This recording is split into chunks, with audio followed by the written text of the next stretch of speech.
Hopefully you caught the build video about this bike, so now it's time for part 2.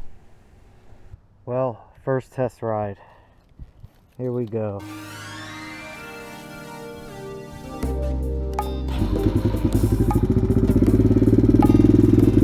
Sounds good. Fires right up. Got the kickstart just in case. Look at that. Feels more like a dirt bike now. Yeah, I honestly think every motorcycle should come with a backup starting mechanism.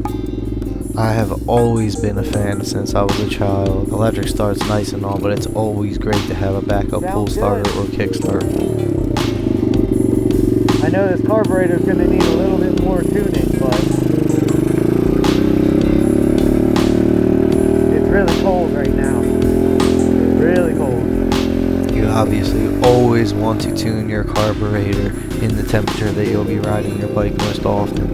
This only applies to those who live in states with radical temperature swings. For the most part, you should be good. And as you'll see in this video, it's tuned well enough to operate. I like the way it sounds. It's got just enough walkway. It also has just enough grunt and makes just enough noise. Parking enforcement.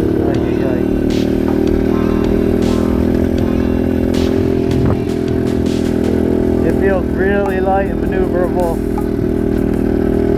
This might be the lightest road bike I've ever been on. I've deduced that it is. I mean, you can tell by the way I'm flicking it back and forth and how fast the direction changes are. It really feels like a mountain bike. Oh, wow. Like the bicycle.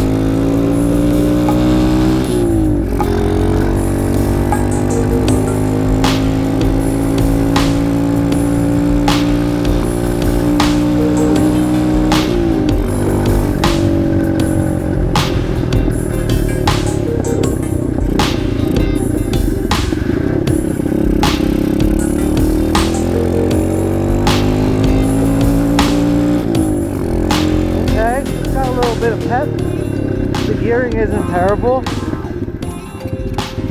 So what I mean by that is right now the bike is geared for high speeds. It's really set up for cruising at a reasonable speed while keeping the engine at a low RPM. This reduces wear and noise and obviously increases comfort at cruising speed. It does, however, compromise acceleration and hill climbing ability. Something to consider when you're gearing your bike. The gearing could go down a bit. A little bit more acceleration, but it seems like it gets up to speed really well. Honestly, I'll probably leave it right where it's at for the road, but if I ever go on a dedicated off-road trip where I swap to my spare set of dirt tires, I would undoubtedly drop a few teeth in the front sprocket. But otherwise, I think it's perfect for just cruising around on the road and potentially cruising at some higher speeds.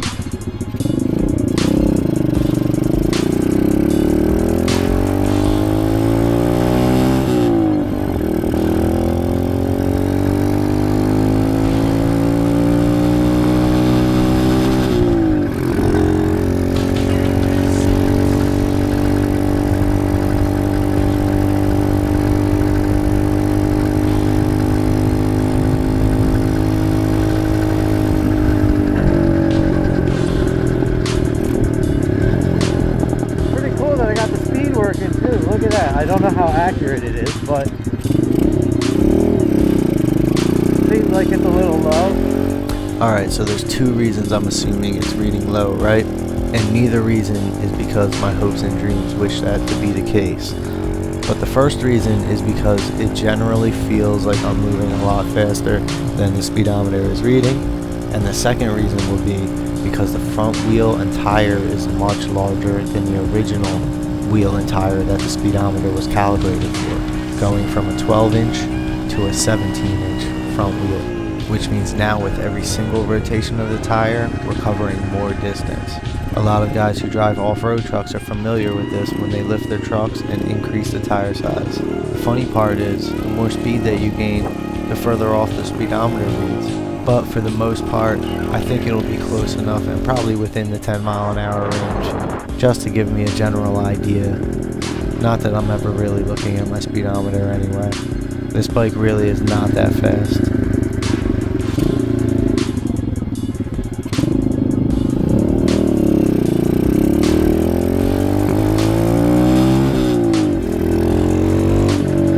Oh, but when you just give it some gas, it goes no problem. Oh wow, this thing feels amazing. Alright, so maybe I was wrong. Because it's so light, it's really as fast as the rider. Oh, this is so fun. Obviously, at this point, I am really looking forward to some light-duty adventures with this little bike. I'm already certain it'll go all the places that I already like to go, and I'm sure that as I explore more and go further, I'll find more and more hidden gems along the way. Speaking of adventures, I figured since I had the bike out, I should give the suspension a light test as well. And what better way than to weave your way through town to an open field.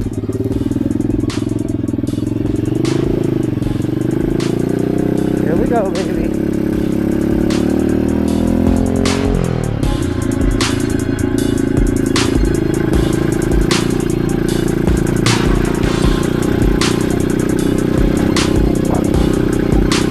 Oh, it needs a nice suspension.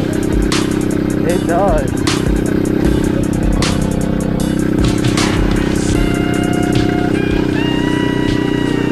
This is not great.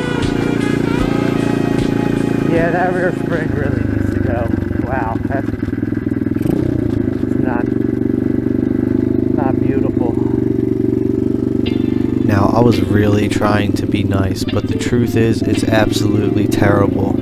A lot of these cheaper bikes, this is the area where they cut the corners. And for the most part, it does the job. The shock provides plenty of bump absorption, but there's just not enough rebound. For light riding and beginner riders, it'll do the trick. And I may not need to express the significance of a good suspension to anyone who likes to hit big jumps or likes to ride really fast over rough terrain. But to anyone who is more of a beginner, a more relatable area where a good suspension comes into play would be under braking. I wasn't even going fast and I could feel the back wheel bouncing around on a generally flat area. So a good suspension will really help to keep that back tire planted on the ground under hard braking through any terrain and help bring you to a stop for whatever reason you put your foot on the brake in the first place for, right? So if you ever need an excuse to upgrade your suspension, just do it for safety. Oh yeah, this thing is fun.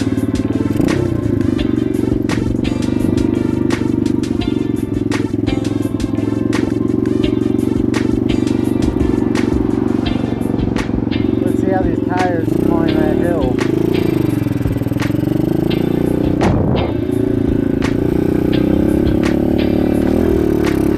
Alright, so that was no problem whatsoever. And I know it wasn't a big hill, but the truth is, you can run any tire setup on pretty much any terrain and have a ton of fun. But you do want to be mindful of what type of tire you're running on what terrain, and obviously adjust your riding style accordingly. Street tires in the dirt can be a ton of fun, and it can also offer opportunities for you to learn new skills like drifting or sliding. But this lack of grip makes these activities equally as dangerous, so never try pushing beyond your skill level. And just remember to only try these things once you are ready. Alright, this thing sits up kind of high for a mini bike. On the flip side, dirt tires on the street actually do pretty well too, but the lack of contact area on the ground really affects your braking distance, and it might be the difference between you stopping in time or being stopped by an impact, something that no rider wants. So once again, remember to always ride accordingly.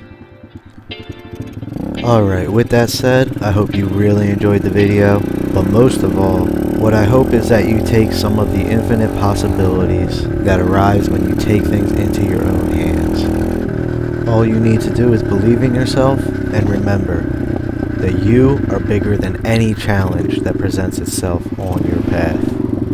You also can't forget to give that like and subscribe button a smack. Did you really think I would tie this up without some inspiration from nature? Yes, I want to inspire you to create more, but remember to get outside. This is about more than just nature or motorcycles. I'm really here to facilitate the growth of human intelligence, the expansion of your consciousness, your mind, and your spirit. Because as we're slingshot forward into a world of AI, artificial intelligence, which I personally think we may be entering dangerous territory with, in a world with an almost completely digital way of life, I've noticed people disconnecting from the infinite wisdom and knowledge that is available everywhere around them. I saw this long coming with the rise of social media, so I think it's more important than ever to start reinforcing, over here, I'm over here, something I'd like to call high human intelligence. And the key to that is reconnecting to nature and appreciating all that we've been blessed with by the universe. There's my girl. There's my girl. Here's my little lady. Don't get loud. I'd love to keep delivering content that's as organic as the natural world around us. So obviously every little bit of support helps me in this mission of expanding a global consciousness and harmony that even you as an individual are a huge part of. Who's the happy girl? Who's the happy girl? Who's the happy girl? Who's the girl? It sometimes takes the idea of a single person to change the whole world for the better, and that person could be you. If you take one thing from this video, remember this. I believe in you. It's true. I know it's you. Just take my hand and we can fly off paradise. It's the only place I know. It's the only place I know for sure. It's the only place